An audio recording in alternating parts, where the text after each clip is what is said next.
My father didn't just slap my 1, 2-year-old son, he did it right in front of me, in my own house, like he still owned both of us. And that was the exact moment I decided to send him to jail. Right after his hand cracked across Ethan's face, so loud it echoed off the walls, I watched my son's head jerk to the side, his body going completely still, and before I could even move, my father stepped forward and shouted at him. "You think you can question me? You don't get to disrespect me in this house." In that instant, my stomach dropped so hard it felt like the floor disappeared under me. And just a second later, while Ethan stood frozen, his cheek turning red, his eyes wide but refusing to cry, my father turned toward me with that same cold, controlled look and said to me, "This is what happens when you raise a kid with no discipline." At that moment, my chest tightened, not just from anger, but from something darker, something I had buried for decades. And immediately after hearing that, my hands started shaking, but not from fear the way they used to. This time, it was something else building inside me. Right then, while he was still standing there as if nothing had happened, I pulled out my phone, and as soon as he saw it, my father let out a quiet, mocking chuckle and said to me, "What are you going to do? Call the police on your own father? Go ahead. Let's see you try." In that exact second, something inside me snapped completely. My breath caught, but my hand didn't stop moving.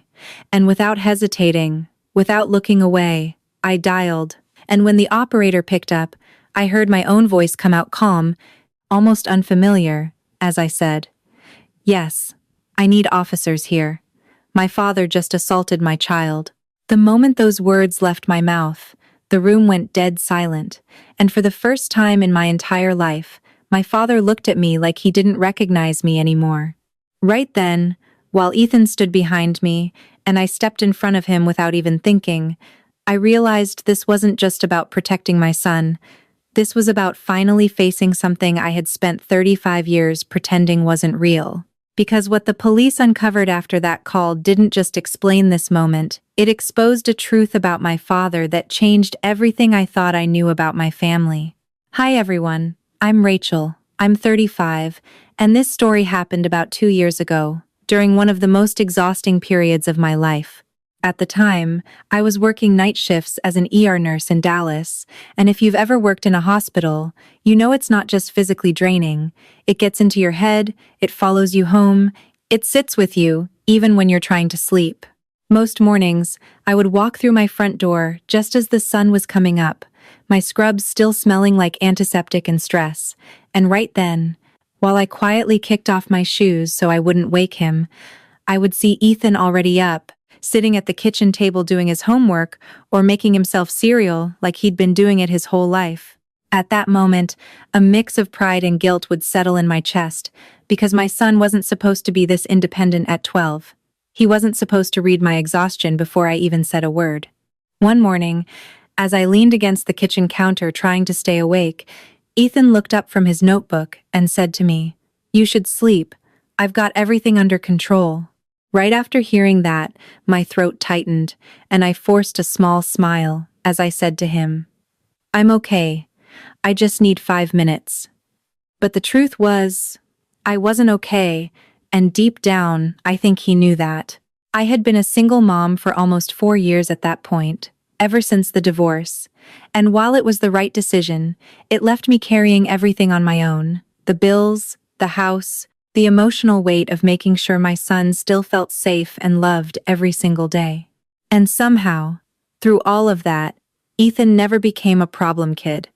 He didn't act out, he didn't get in trouble. If anything, he became too understanding, too aware, like he was always watching me, learning what not to say, what not to ask.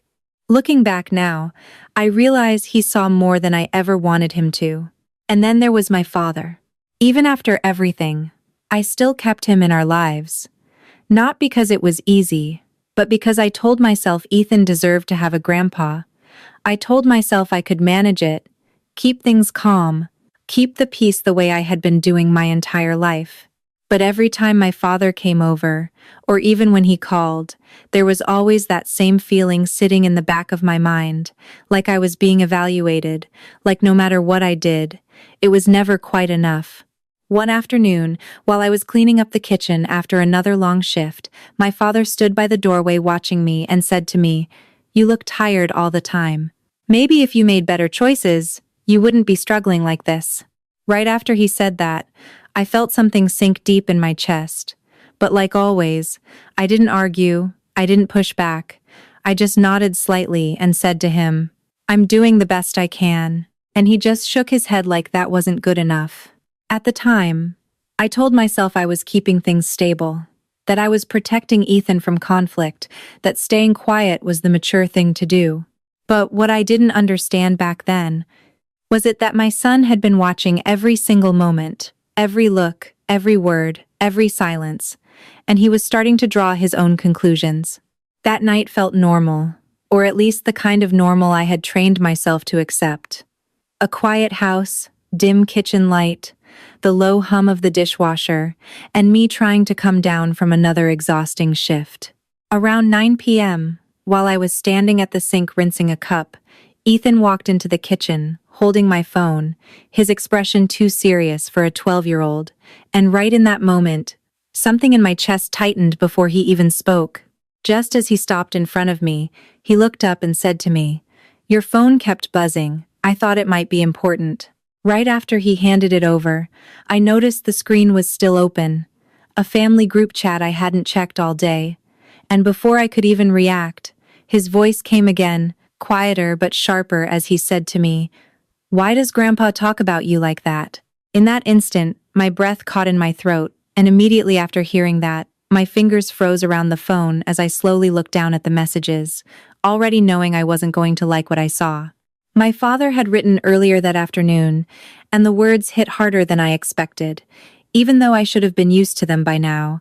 And right there on the screen, I read, "She's still struggling. I don't know how she's raising that kid alone. It's honestly embarrassing." Just below that, one of my siblings had replied, agreeing without hesitation, and added, "She's always been too soft. That's her problem." At that moment, a cold wave spread through my chest. But what hurt more wasn't even the words. It was the fact that my son had read them, that he had seen exactly how my own family talked about me behind my back.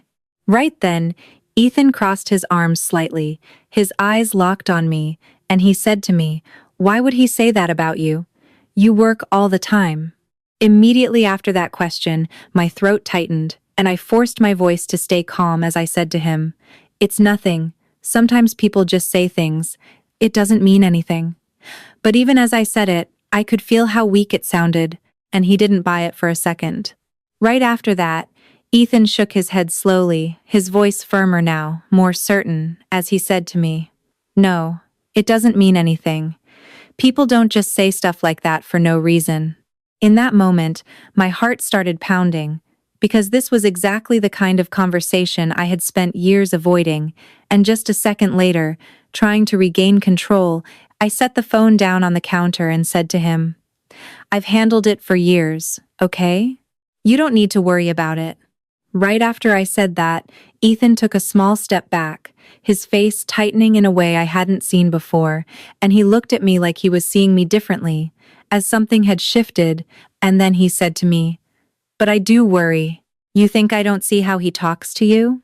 At that moment, my chest tightened, not from anger, but from something closer to fear. And immediately after that, I tried to shut it down, my voice softer, but more final as I said to him, "It's complicated, Ethan. You don't need to get involved." But he didn't move. Right then, standing there in the kitchen, he looked straight at me and said to me, "If someone talks to you like that, they shouldn't be around you. That's not normal."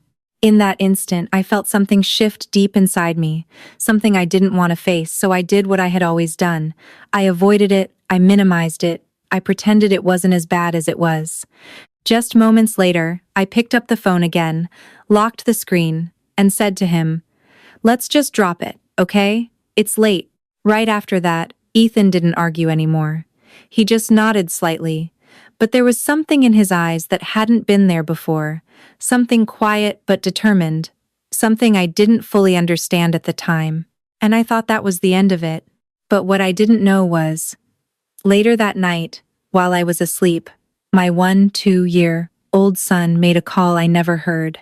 At 2 a.m., while I was asleep after another exhausting shift, my 2-year-old son sat alone in the dark living room, holding his phone, staring at a number he had never called before, and in that quiet moment, with the whole house still, he made a decision I didn't even know he was capable of making. Right then, as the call connected and the line began to ring, Ethan sat up straighter on the couch, his face calm but his fingers gripping the phone tightly, and a few seconds later, when the call was answered, my father's voice came through, rough and irritated, and he said to him, "Do you even know what time it is? Why are you calling me right now?" Immediately after hearing that tone, Ethan didn't back down. He didn't hesitate, and in a steady voice that didn't sound like a child anymore, he said to him, "I need to ask you something. Why do you hate my mom?" In that instant, the silence on the other end stretched for a second too long. Right after that, my father let out a short, sharp breath, and his voice dropped into that familiar, controlling tone as he said to him, "Watch how you talk to me. I don't hate anyone. I'm just telling the truth about her." At that moment, Ethan leaned forward slightly, his brows tightening, and he said to him, "That's not the truth. You talk about her like she's a failure, and she's not." Immediately after those words, the tension shifted. Right then, my father's voice rose, louder now, edged with anger, and he said to him, "You don't know anything about this. You're a kid. Stay out of adult business." In that moment, Ethan's grip on the phone tightened, but his voice stayed steady, and he said to him, "No, I do know. I see how she works every day. I see how tired she is. You don't get to talk about her like that." Right after hearing that, something in my father snapped. Immediately, his voice turned sharp, almost threatening, and he said to him, "You'd better be careful. That attitude you've got, that comes from her. That's exactly the problem." At that instant, Ethan didn't respond right away, and for a brief second, the silence returned. But it wasn't the same kind of silence. This one was heavier, more deliberate. Then, just a moment later, he spoke again, quieter this time, but more direct, and he said to him, "If you don't respect her, then don't come around us anymore." In that exact second, the line seemed to freeze. Right after that, my father let out a cold, humorless laugh, and his voice dropped low as he said to him, "You think you get to decide that? I'll come whenever I want. That's still my family." At that moment, Ethan's jaw tightened, and for the first time, a hint of anger slipped into his voice as he said to him, "Not if you treat her like that." Immediately after that, my father's patience was gone. Right then, his voice rose again, louder, harsher, and he said to him, "Put your mother on the phone right now. I'm not having this conversation with a child." In that instant, Ethan shook his head, even though my father couldn't see him, and he said to him, "No, I'm talking to you." There was a pause, a long one, and then my father spoke again, slower now, but colder, and he said to him, "You've got a lot to learn, and I'm going to make sure you do." Right after those words, the call ended. And just like that, the house went silent again. At that moment, Ethan sat there for a few seconds longer, staring at the dark screen, his chest rising and falling, and then slowly, he lowered the phone, his expression unreadable, but something inside him had clearly shifted. And upstairs, I kept sleeping, completely unaware that a line had just been crossed, a line that would bring everything crashing into the open the very next morning. Because the next day, while I was tightening a loose screw at my desk, trying to hold my life together one small task at a time, someone started pounding on my front door like they wanted to break it down. The next morning, everything felt ordinary, almost deceptively calm. Sunlight coming through the window, the quiet hum of the house settling into a new day, and I was at my desk in the corner of the living room, tightening a loose screw on a drawer that had been bothering me for weeks, trying to focus on something small and controllable. And then it started. Not a knock, not anything polite or expected, but a sudden, violent pounding on the front door, loud enough to rattle the walls, like someone wasn't asking to come in, they were demanding it. In that instant, my hands froze mid-motion, the screwdriver still in my grip, and a cold sensation ran down my spine before I even stood up. Right after the second round of pounding hit the door even harder, I pushed my chair back and walked toward the entryway, my heart starting to race, and as I reached for the handle, something in me already knew who it was. The moment I opened the door, my father stood there, his face tight with anger, his posture rigid, his presence filling the entire doorway like a storm had just arrived. Immediately after stepping inside without waiting for an invitation, he looked straight at me and said, "Where is he?" In that second, my chest tightened, and I said to him, "What are you talking about?" Right after that, his expression darkened, and he took another step closer, his voice sharper now as he said to me, "Don't play games with me. Your son called me last night." At that moment, my mind went blank for a split second, and a wave of confusion hit me as I said to him, "He did what?" Before I could process anything else, a soft sound came from upstairs, footsteps on the stairs, and both of us turned at the same time. Right then, Ethan appeared at the top of the staircase, standing still, looking down at us, his face calm but guarded, and as he slowly walked down, my father's eyes locked onto him, the tension in the room tightening with every step.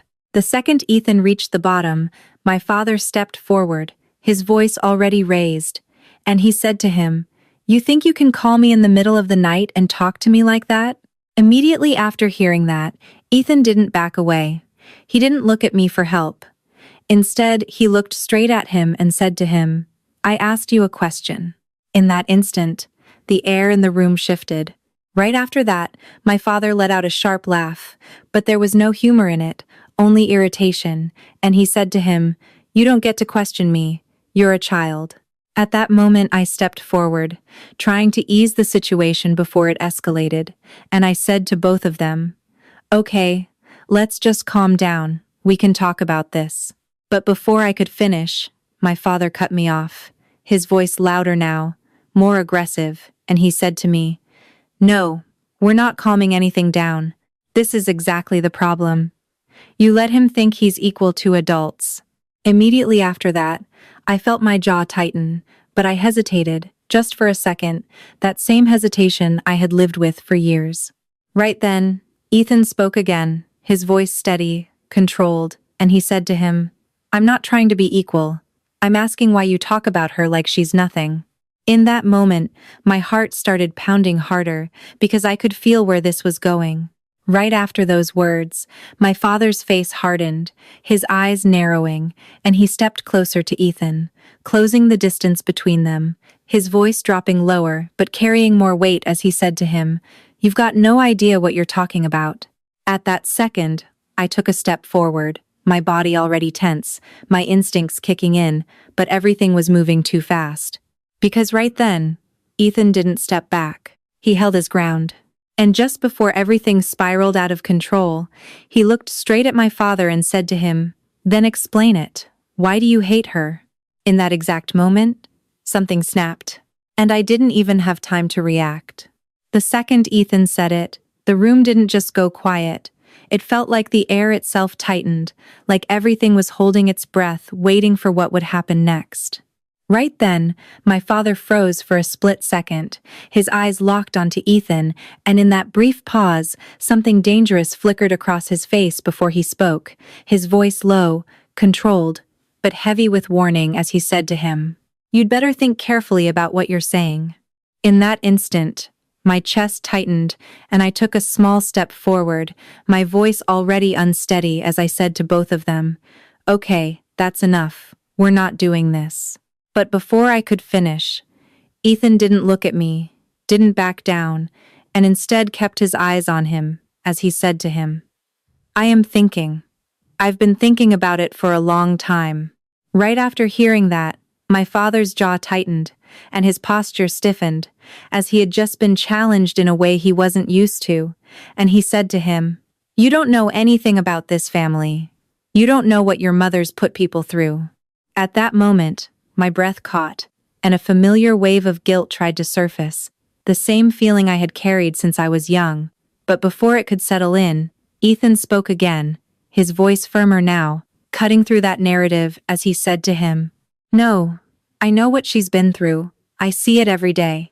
Immediately after that, something shifted again. Right then, my father let out a short, sharp exhale, his patience clearly thinning, and he took another step closer, invading Ethan's space as he said to him, "You're being disrespectful. That's not how you talk to me."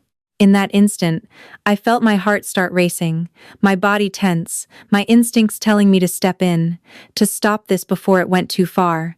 But at the same time, something inside me hesitated, the same old pattern holding me back. Just a second later, Ethan stood his ground, his shoulders straight, his voice steady, and he said to him, "Respect isn't just something you demand, you have to give it too." At that moment, my entire body went cold. Right after those words, my father's expression changed completely.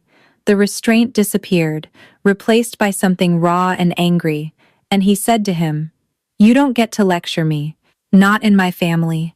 Immediately after that, my throat tightened, and I stepped forward again, my voice sharper now, more urgent as I said, "Stop, both of you, this isn't helping." But it was already too late. Right then, Ethan didn't move, didn't look away, and in a voice that was quieter but more powerful than anything he had said before, he said to him, "This is my family too, and you don't get to treat her like that anymore." In that exact second, the room went completely still. No movement, no sound, just tension.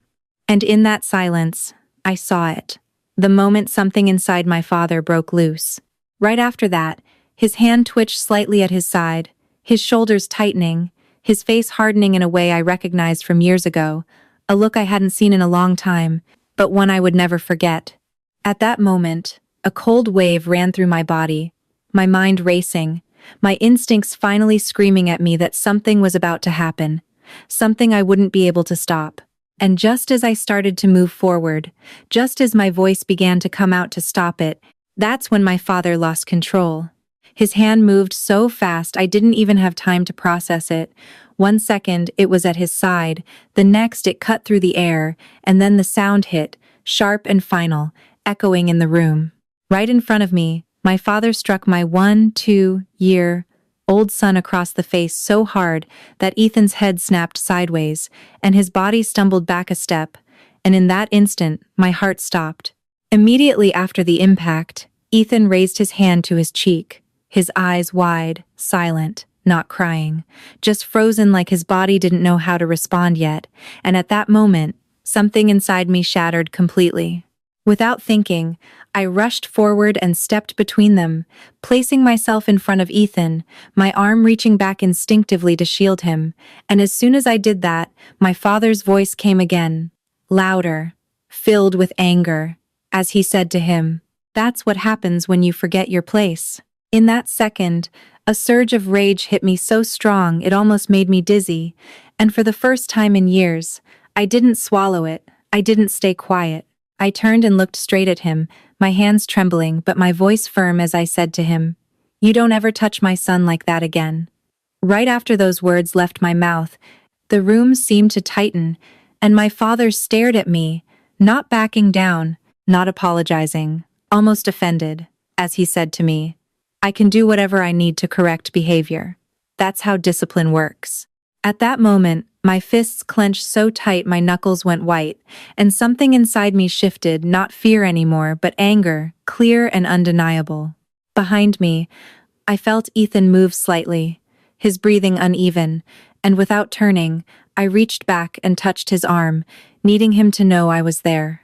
Immediately after that, my father stepped forward again, still trying to assert control, and said to me, "You're overreacting.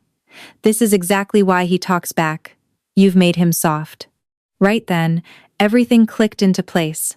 The years of silence, the excuses, the way I kept minimizing things, all of it collapsed in one moment, and I felt a sharp clarity cut through me. This wasn't discipline.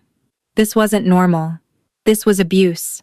I stepped forward slightly, my voice steadier now, colder than I had ever heard it before, and I said to him, "No. What you just did crossed a line you don't come back from." Immediately after that, he let out a short, dismissive laugh and said to me, "You don't get to decide that. I'm your father." In that instant, my heart pounded hard, but for the first time in 35 years, those words didn't control me anymore. Standing there between him and my son, I realized I wasn't that scared little girl anymore, and he didn't get to decide what was acceptable in my life. Not anymore. And for the first time in 35 years, I didn't stay quiet. Right then, while I was still standing between my father and my son, my heart pounding hard in my chest, I realized there was only one thing left to do, and even though every instinct I had built over 35 years was telling me to stay quiet, to keep the peace, to not make this worse, I reached for my phone anyway. Immediately after I pulled it out, my hands were shaking, but not enough to stop me, and as I unlocked the screen, my father let out a quiet, mocking laugh and said to me, "You're really going to do this? You're going to call the police on your own father?" In that instant, my throat tightened, but I didn't look away, and I said to him, "You hit my son." Right after those words, he shook his head slightly, like I was overreacting, and said to me, "I disciplined him. Don't twist it into something it's not." At that moment, something in me hardened, and without giving him another word, I dialed. As the line began to ring, the sound felt louder than it should have, like it was cutting through everything, and behind me, I could feel Ethan standing still, close enough that I could sense his presence, his silence heavier than anything else in the room. Then the call connected, and the operator's calm voice came through as she said to me, 911, what's your emergency?" Immediately after hearing that, I swallowed hard and forced my voice to stay steady as I said, "Hi, I need officers at my address. My father just assaulted my child." In that second, everything shifted, the room falling into a different kind of silence, heavier, final, like something irreversible had just been set in motion. And right after those words left my mouth, my father's expression changed, the certainty slipping from his face as he said to me, "Quieter now. You're overreacting. You don't need to involve them." But I didn't respond. Right then, the operator continued, steady and focused, asking me, "Is anyone injured? Are you safe right now?" And I answered while keeping my eyes on him, "My son was hit. We're safe, but I need someone here."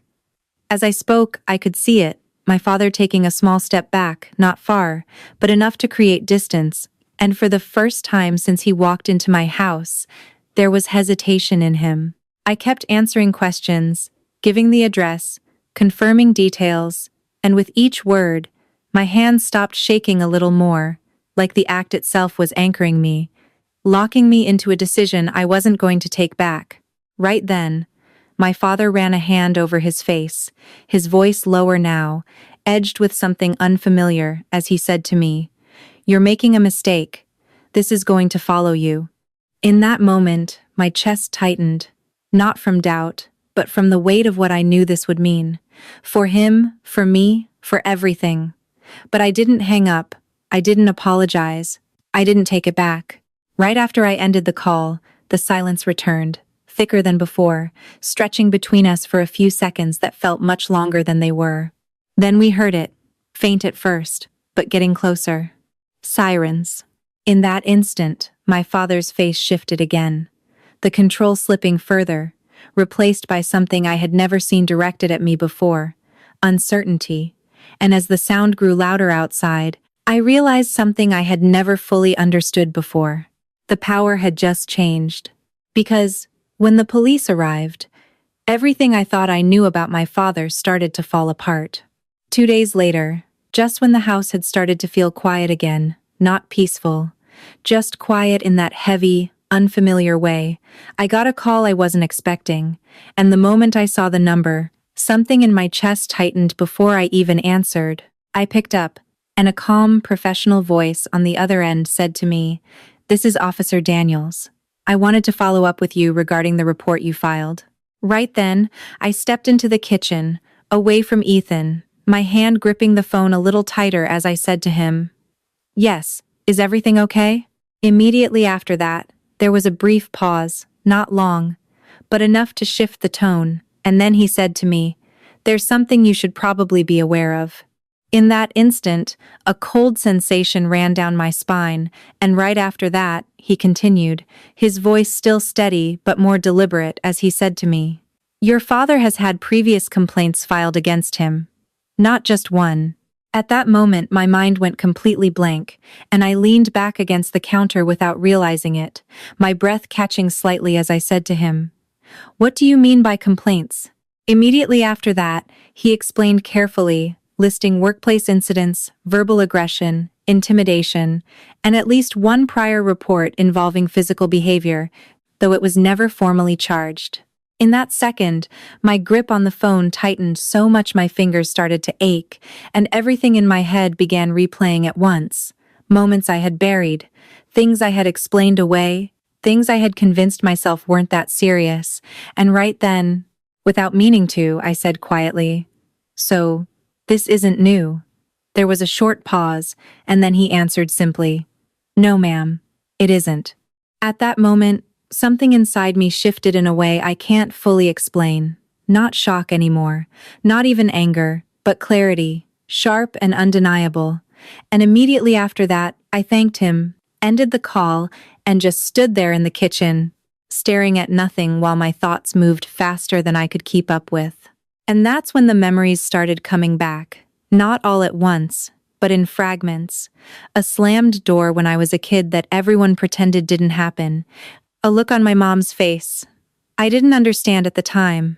The way I used to measure my words carefully before speaking because I knew one wrong tone could change everything. In that moment, my chest tightened, but not with confusion, with recognition, and right then I whispered to myself, "It was never me." Immediately after those words left my mouth, something inside me settled, like a truth I had been circling my entire life had finally landed, and for the first time, all those years of feeling like I wasn't enough, like I was always the problem, like I had to work harder, be quieter, do better, they didn't feel real anymore, they felt planted. Standing there in my own kitchen, I realized something that changed everything I thought I knew about my life. This wasn't about one slap, this wasn't about one argument, this was a pattern that had been there long before my son was ever born. Long before I had the words to describe it, long before I understood what I was living in. Right then, I felt a mix of anger and something else. Something lighter. Something that almost felt like relief. Because if it was never me, then I didn't have to carry it anymore. And neither did my son. But with that realization came another one, just as heavy. If I truly saw it now, then I couldn't pretend anymore. Because once you see the truth clearly, you don't get to go back to who you were before. And that realization changed how I saw my entire life. The days after that felt quieter but heavier, like everything had slowed down on the surface while something deeper was still shifting underneath. And as I moved through my routine, going back to work, taking care of Ethan, trying to act like life was continuing, I could feel it, the weight of what I had done settling into every part of my day. Right after the incident, the calls started coming in.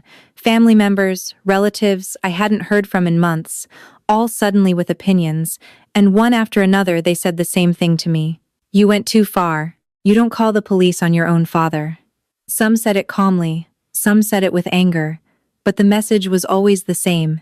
And every time I heard it, I felt that old pressure rising again, that familiar pull to question myself, to shrink back into who I used to be. But this time, something was different, because every time doubt tried to creep in, I would replay that moment in my head, Ethan standing there, his cheek red, his body frozen, and immediately after that image came back, the doubt would fade just enough for me to stay steady, because no matter what anyone else said, I knew what I had seen. At the same time, Ethan was changing too, not all at once, but in quiet ways. He stayed closer to me, lingered in the same room a little longer, and one evening at the kitchen table, he looked at me and said to me, "You did the right thing."